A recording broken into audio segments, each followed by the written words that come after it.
The morning sunlight filtered through the large windows of Copper Skillet, casting long shadows across the polished hardwood floors. Marcus Thompson moved with a deliberate grace, each step telling a story of determination and hard-won success. At 42, he carried himself like a man who had fought countless battles and emerged stronger with each challenge. The restaurant was his family's pride, a culinary landmark that had survived 3 generations of economic shifts, racial tensions, and personal struggles. Located in the heart of downtown Chicago, Copper Skillet was more than just a restaurant. It was a testament to the Thompson family's resilience. Marcus adjusted the cufflinks on his navy Brioni suit, a subtle reminder of his journey from a working-class neighborhood to the upper echelons of business success. Each gleaming link represented years of strategic planning, late nights, and unwavering commitment. His father's words echoed in his mind. "Success is the best revenge, son, but never forget where you came from." The morning staff was preparing for the lunch rush. Prep cooks chopped vegetables with practiced precision, the rhythmic sound of knives against cutting boards creating a familiar symphony. Marcus walked through the kitchen, exchanging quiet nods with employees who had known him since childhood. Some had worked here longer than he'd been alive, a living history of the Thompson family's legacy. Sarah Reynolds, the new restaurant manager, watched him from across the dining room. Recently transferred from a corporate chain restaurant, she was still finding her footing in this family-owned establishment. Something about Marcus caught her attention: his confidence, his seemingly out-of-place presence in the morning preparations. To Sarah, he looked like a high-end business consultant, or perhaps a wealthy client. Definitely not someone who seemed to belong in the back-of-house operations. Her corporate training kicked in, a mix of professional caution and underlying biases creating a subtle tension. Marcus was oblivious to her scrutiny, checking the morning's reservation list and reviewing inventory reports on his iPad. His brother Robert handled most of the day-to-day restaurant operations, but Marcus remained deeply involved. This was more than a business, it was a family legacy. The restaurant walls told silent stories. Vintage photographs captured the Thompson family's journey, from his grandfather's initial immigrant struggles to the restaurant's current success. Each image was a chapter of perseverance, a small cafe that transformed into a renowned dining destination. As Marcus moved toward the office, he caught a glimpse of his reflection in a polished brass fixture. The trace of a scar near his eyebrow, a reminder of childhood challenges, was barely visible. He had learned long ago that true strength wasn't about hiding scars, but understanding how they shaped you. The morning light continued to dance across the restaurant, illuminating the carefully curated space. Copper accents, warm wood tones, and subtle artwork created an atmosphere that was both sophisticated and welcoming. It was a deliberate design, much like Marcus himself. Little did Marcus know that in the next few moments, a seemingly routine morning would transform into a pivotal moment that would challenge everything he understood about perception, dignity, and the ongoing struggle against unconscious bias. The stage was set, the players were in position, and the first act of an unexpected drama was about to begin. Would you like me to continue to the next part or elaborate on any specific aspect of this expanded introduction? Sarah Reynolds' fingers tightened around her clipboard, a subtle tremor betraying her rising unease. She had spent years climbing the corporate ladder, priding herself on maintaining professional boundaries and operational efficiency. To her, Marcus was an anomaly, a well-dressed stranger moving too comfortably through the restaurant's inner sanctum. Her corporate training whispered conflicting messages. Professional protocol demanded a measured approach, but something in Marcus's presence triggered an instinctive response. Years of unconscious bias simmered just beneath her carefully maintained exterior. "Excuse me, sir." Sarah's voice cut through the kitchen's morning rhythm. "This is a staff-only area." Marcus turned, his eyebrows slightly raised. He recognized the tone, a mix of professional challenge and underlying tension that he had encountered countless times throughout his career. A lifetime of navigating such moments had taught him to remain calm, to choose his responses strategically. The kitchen staff froze. They knew Marcus. They knew his history. The prep cook, Miguel, who had worked for the Thompson family for over 2 decades, watched the interaction with a mixture of tension and anticipation. "I'm Marcus Thompson," he responded, his voice measured and professional. "I'm here to review the morning operations." Sarah's professional facade flickered. Her training hadn't prepared her for this moment. To her, Marcus looked like a client, not an owner. The disconnect between her perception and reality created a dangerous moment of misunderstanding. "Sir, I'm going to have to ask you to leave," she continued, her hands subtly moving to block his path. The gesture was more than physical, it was a symbolic barrier, laden with unspoken assumptions. In that moment, Marcus felt the weight of generations. He thought of his grandfather, who had started this restaurant with nothing but determination and a few borrowed dollars. He thought of the countless times he had been underestimated, questioned, and marginalized. But today was different. Today, he would not be silenced. The kitchen's ambient sounds seemed to fade. The sizzle of preparation, the clatter of pots, the morning's usual energy, all condensed into this singular moment of confrontation. Miguel stepped forward, sensing the growing tension. "Ms. Reynolds," he said quietly, "that's Mr. Thompson, the owner's brother." Sarah's world tilted. Her professional confidence crumbled, revealing the raw humanity underneath. Embarrassment, shock, and the dawning realization of her mistake painted a complex emotional landscape across her face. Marcus watched her, not with anger, but with a profound understanding of the systemic issues that created such moments. This wasn't just about him. This was about broader conversations of perception, privilege, and unconscious bias. The restaurant's carefully curated atmosphere now felt charged with an electric tension. Customers near the kitchen entrance began to notice, their conversations dropping to hushed whispers. Robert Thompson, Marcus's brother and the restaurant's primary owner, emerged from the office. His presence was like a thunderclap, immediate, powerful, transformative. "Sarah." Robert's voice was calm, but carried an undeniable weight of authority. "We need to talk." The moment suspended between confrontation and resolution. Marcus remained still, a study in dignified composure. Sarah stood frozen, the clipboard now trembling slightly in her hand. In the background, the morning light continued to stream through the windows, indifferent to the human drama unfolding. A reminder that life continues, regardless of our momentary conflicts. Would you like me to continue to the next part or provide more depth to this section? Robert Thompson's entrance transformed the atmosphere instantly. Standing 6'2", with a presence that commanded respect, he moved with the calculated grace of a former college football player turned successful restaurateur.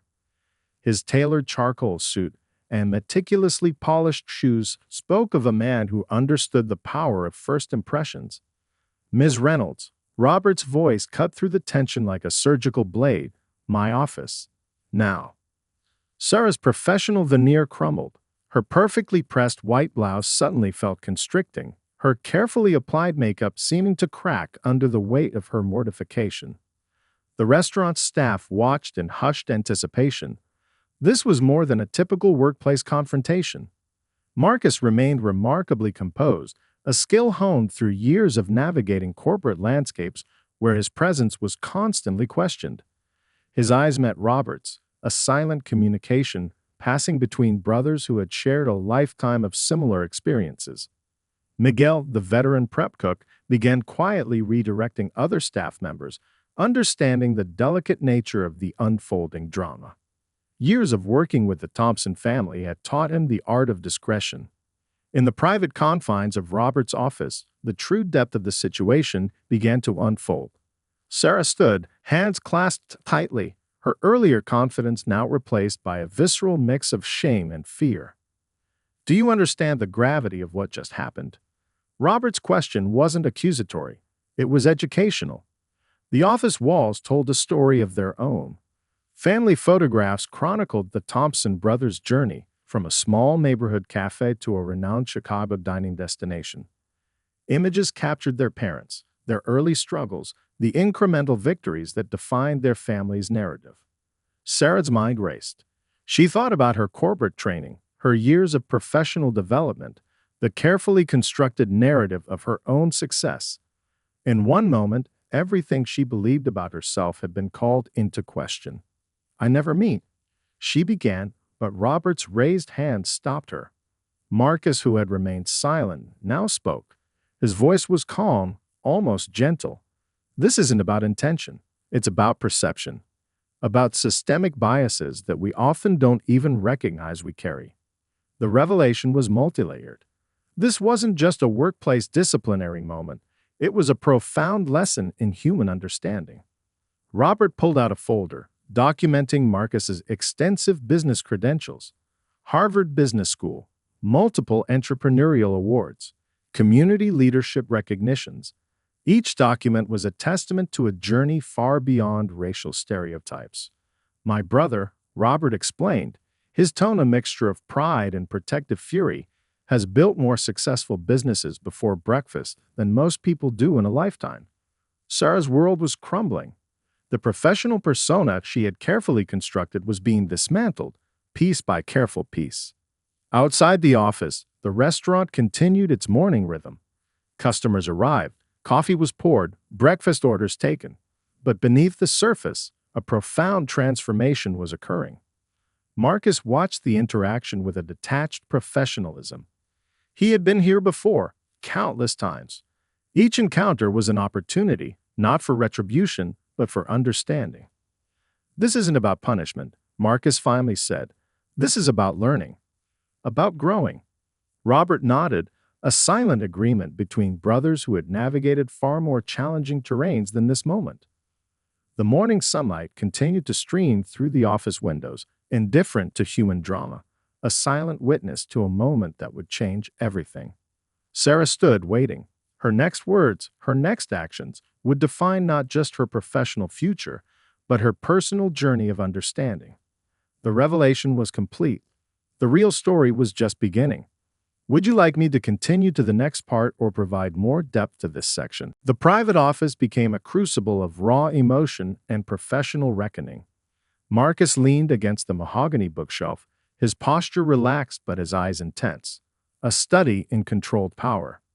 "Tell me," Marcus began, his voice soft but laden with years of accumulated experience, "what made you so certain I didn't belong?" Sarah's hands trembled. Professional training battled with genuine vulnerability. The weight of unconscious bias pressed down on her like an invisible burden.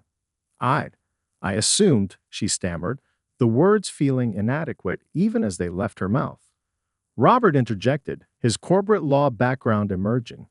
"Assumptions are dangerous weapons in the workplace. They destroy opportunities, crush potential, and reveal more about the person making them than the person they're judging." The office walls seemed to absorb the conversation. Framed awards and family photographs watched silently, testament to the Thompson family's journey of resilience. Marcus pulled out his smartphone, revealing a series of impressive credentials: Harvard Business School executive certificates, multiple entrepreneurial awards, community leadership recognitions. Each digital document was a quiet demolition of stereotypical expectations. "In the past decade," Marcus explained methodically, "I've launched 3 successful tech startups, invested in 12 minority-owned businesses, and created scholarship programs for underprivileged students." The revelation hit Sarah like a professional thunderbolt. The man she had attempted to remove from the restaurant was not just a business owner. He was a community architect. Robert began documenting the incident. His fingers moved across the keyboard with surgical precision, creating a comprehensive report that would become more than a disciplinary record. It would be a learning document. "This isn't about destroying your career," Robert said, looking directly at Sarah. "This is about understanding, about growth." The Thompson brothers exchanged a meaningful glance, a communication born of shared experiences, of navigating spaces where their presence was constantly questioned. Miguel, the longtime prep cook, brought in coffee. His presence was strategic, a silent reminder of the restaurant's deeper family dynamics. He had witnessed the Thompson family's journey, understood the layers of their success. "I've worked here for 22 years," Mayo said softly. "I've seen how these brothers build, not just a restaurant, but opportunities." Sarah's professional armor began to crack. The realization was dawning. This was about far more than a single misunderstanding. Marcus approached her, his movement deliberate. Every interaction is an opportunity for understanding. Every mistake, a chance to grow. The corporate world often spoke about diversity and inclusion. The Thompson brothers were living it, transforming a potentially explosive moment into a profound learning experience. Robert began outlining a comprehensive plan: mandatory unconscious bias training, community engagement programs, a mentorship initiative targeting young professionals from marginalized backgrounds. This incident, Robert explained, becomes a catalyst for meaningful change. Sarah listened, her previous confidence replaced by a genuine desire to understand. The Thompson brothers weren't seeking retribution, they were offering education. Outside the office, the restaurant continued its morning rhythm. Customers arrived, coffee was poured, meals prepared. But within these walls, a quiet revolution was unfolding. Marcus's phone buzzed: an international investment proposal, a scholarship committee meeting. His world was far larger than this single moment, a testament to resilience, strategy, and unwavering purpose. "We're not just talking about a restaurant," Marcus said, his voice carrying the weight of generations. "We're talking about creating spaces where everyone belongs." The conversation had transformed from a confrontation to an opportunity, a masterclass in human understanding. Would you like me to continue to the next part or provide more depth of this section? The corporate headquarters of the restaurant group sat in a sleek, glass-fronted building in downtown Chicago's financial district. When news of the incident reached the executive suite, the reaction was anything but typical. Jason Reynolds, no relation to Sarah, sat at the head of the conference table. As chief operating officer, he understood this was more than a simple workplace incident. This was a potential inflection point for the entire organization. "We're not dealing with a standard HR complaint," he told the assembled leadership team. "This is a moment that defines our corporate culture." The room was a cross-section of corporate America, diverse in appearance, but with a shared understanding that something fundamental was about to change. Maria Gonzalez, the head of HR, spread out detailed documentation. Marcus Thompson's professional profile was impressive, not just a restaurant owner's brother, but a serial entrepreneur with connections across multiple industries. His network, Maria explained, highlighting a complex web of professional connections, extends from Silicon Valley venture capitalists to community development organizations. One misstep could cost us significantly. Digital screens displayed Marcus's professional achievements: tech startup founder, angel investor, community leadership awards. Each credential was a quiet demolition of stereotypical expectations. Jason leaned forward, his corporate strategy mind already mapping potential scenarios. "This isn't about damage control. This is about genuine transformation." Behind the scenes, Marcus was strategic. He wasn't seeking revenge. He was creating an opportunity for systemic change. His brother Robert had already initiated legal documentation, not as a threat, but as a comprehensive learning tool. The corporate investigation went deep. They examined not just Sarah's actions, but the underlying systems that made such an encounter possible: training modules, recruitment processes, workplace culture assessments.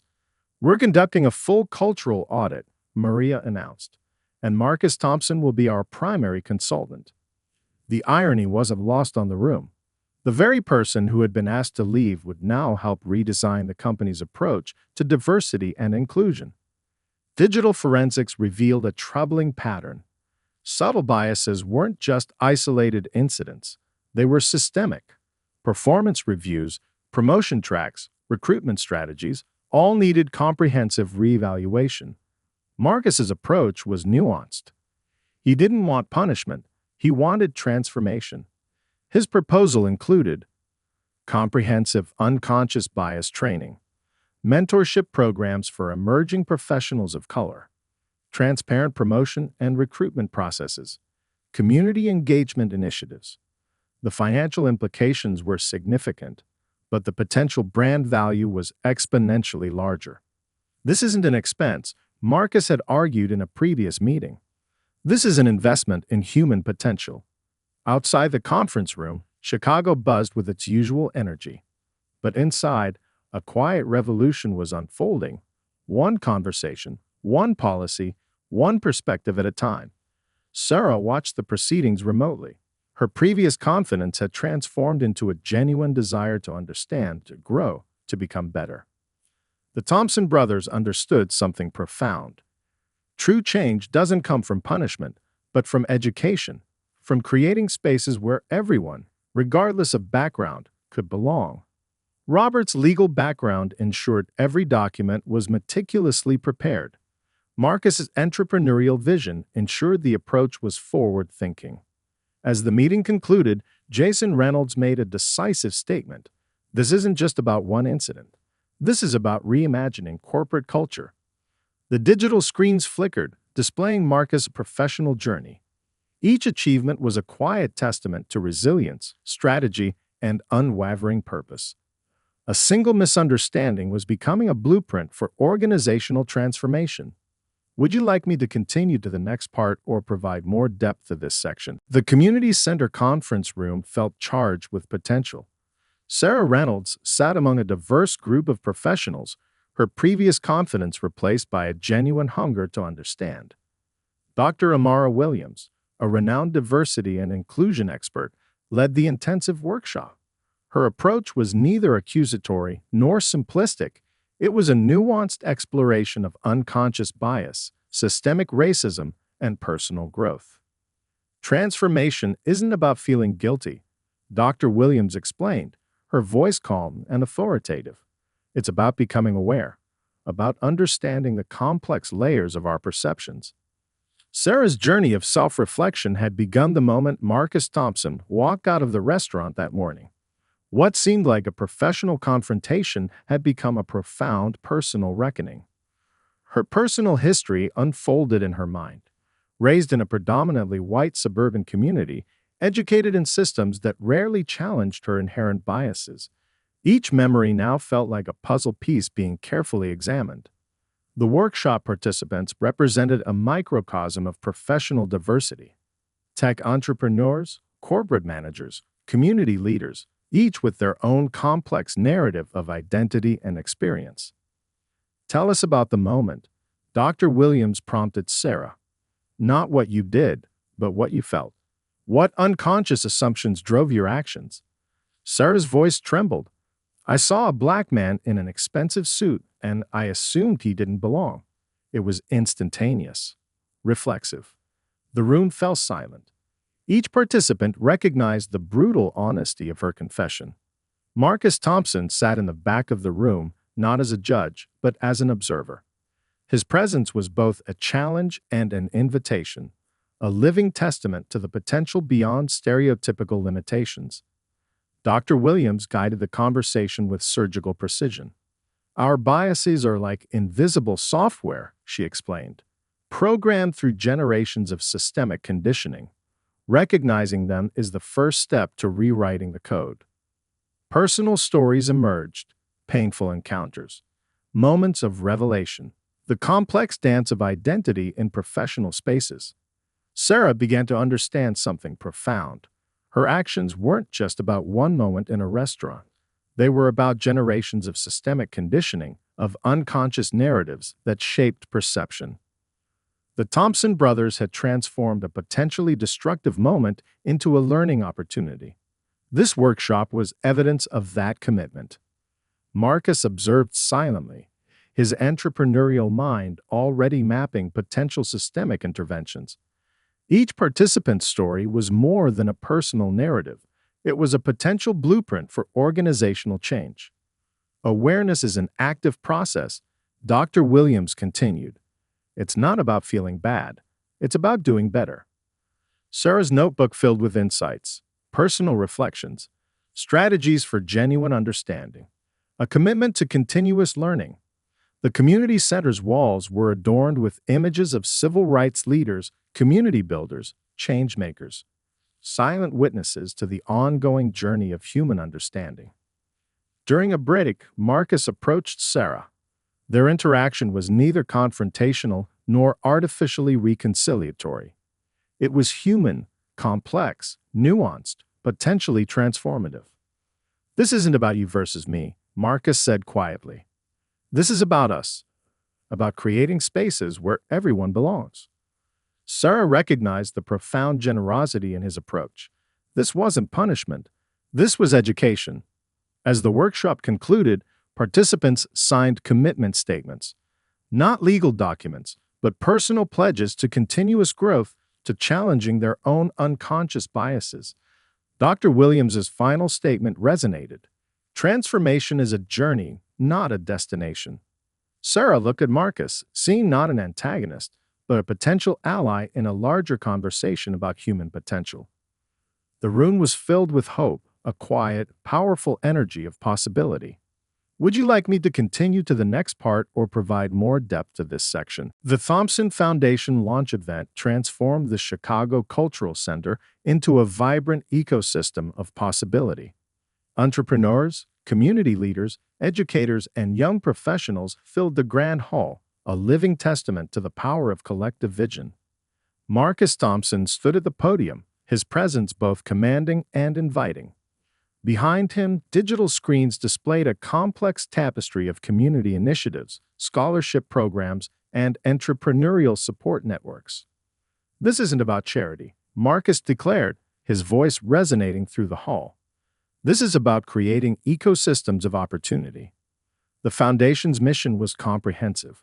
Not just financial support, but a holistic approach to community empowerment. Minority entrepreneurship grants, leadership development programs, corporate mentorship initiatives, educational scholarship tracks. Robert Thompson managed the strategic implementation, his legal background ensuring every initiative was both innovative and sustainable. Sarah Reynolds, now working as a diversity consultant, helped develop the Foundation's corporate training modules. Her personal transformation had become a professional mission, creating systemic change from within organizational structures. The event wasn't just a launch, it was a movement. Young entrepreneurs filled the networking spaces. A 22-year-old tech innovator discussed her AI startup. A community college student shared her vision for urban agricultural solutions. A former factory worker presented his sustainable manufacturing concept. Each story was a thread in a larger narrative of potential. Miguel, the longtime restaurant prep cook, stood proudly among the attendees. His decades of loyalty to the Thompson family had been recognized. He was now heading a culinary training program for underprivileged youth. Corporate sponsors represented a who's who of Chicago's business landscape. But this wasn't traditional philanthropy. This was strategic investment in human potential. Dr. Amara Williams, the diversity expert who had guided Sarah's transformation, delivered a powerful keynote. "Opportunity isn't given," she proclaimed. "It's created through deliberate, systemic interventions." The Foundation's data visualization screens told a compelling story. Each graph, each statistic represented lives transformed, potential unlocked. Marcus understood something profound.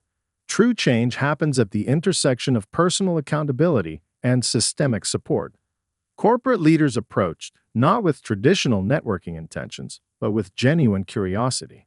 How could their organizations create similar ecosystems of opportunity? The Thompson Foundation wasn't just an organization. It was a living, breathing model of what community empowerment could look like. Young professionals collected information packets. Potential scholarship applicants filled out preliminary forms. Corporate representatives discussed potential partnerships. Robert managed the logistical complexities with military-like precision. Marcus provided the visionary leadership. Together, they were reimagining community support. A panel discussion featured success stories, individuals who had transformed their lives through similar support systems. Each narrative was a powerful testament to human potential. The digital screens captured real-time impact metrics, scholarships awarded, businesses launched, professional mentorship connections, community training programs initiated. Sarah watched the event, her previous moment of professional failure now transformed into a catalyst for systemic change. Her personal journey had become part of a larger narrative of growth and understanding. As the evening concluded, the energy remained electric. This wasn't just an event. This was a movement. Marcus took a moment to survey the room. What had begun as a painful encounter in a restaurant had transformed into a powerful platform for change. Opportunity, he had often said, is a collaborative creation. The Thompson Foundation was living proof. Would you like me to continue to the next part or provide more depth to this section? 1 year later, Copper Skillet had become more than a restaurant. It was a symbol of transformation, resilience, and hope. The restaurant's interior now reflected a deeper narrative. Walls adorned with photographs chronicling Chicago's diverse culinary and entrepreneurial history. Each image told a story of struggle, innovation, and community. Marcus Thompson stood near the entrance, greeting customers with the same calm confidence that had defined his journey. Sarah Reynolds, now the foundation's director of community engagement, worked closely with the restaurant's team, implementing innovative training programs. The morning regulars had become more than customers. They were part of a larger community ecosystem. Business people, students, local artists, community leaders all found a home at Copper Skillet. Miguel, now heading the culinary training program, supervised a group of young apprentices. These weren't just cooking classes. They were opportunities for personal and professional transformation. Robert Thompson managed the broader operational strategy, his legal mind ensuring that the restaurant remained both profitable and purposeful. A special corner of the restaurant now served as a community resource center. Free Wi-Fi, mentorship resources, and networking opportunities transformed the space beyond a traditional dining establishment. The day's special menu told a story. Dishes inspired by the immigrant experiences of Chicago's diverse communities. Each recipe was accompanied by a narrative, connecting food with cultural heritage. Corporate leaders who once saw diversity as a checkbox now approached the Thompson Foundation as a strategic partner. The restaurant had become a living case study of inclusive excellence. Sarah's transformation was complete. Her previous moment of unconscious bias had become a powerful catalyst for personal and professional growth. She now led diversity initiatives that were being studied by universities and corporations nationwide. Marcus reflected on the journey. What could have been a moment of anger had become an opportunity for systemic change. His approach had always been strategic, transform the system, not just punish individuals. The restaurant's financial metrics told an impressive story. Increased patronage, positive media coverage, corporate partnerships.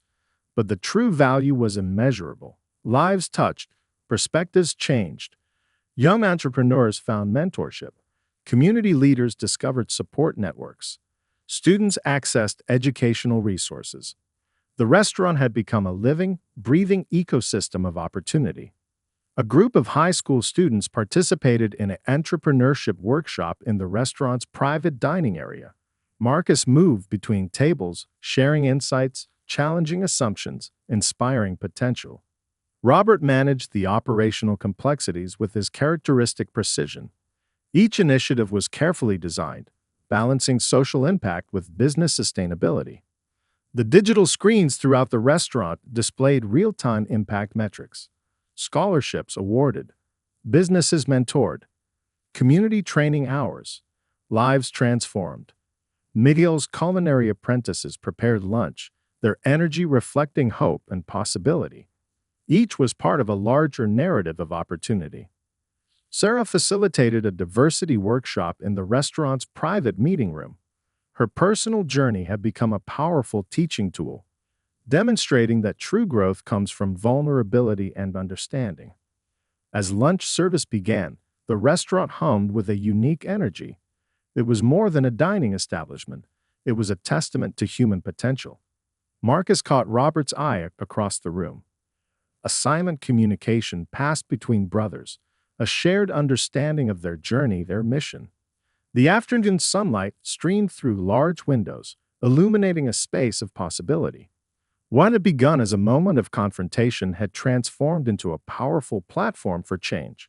Opportunity, Marcus often said, is a collaborative creation. Copper Skillet stood as living proof. Would you like me to provide any additional details or explore any specific aspect of the final part?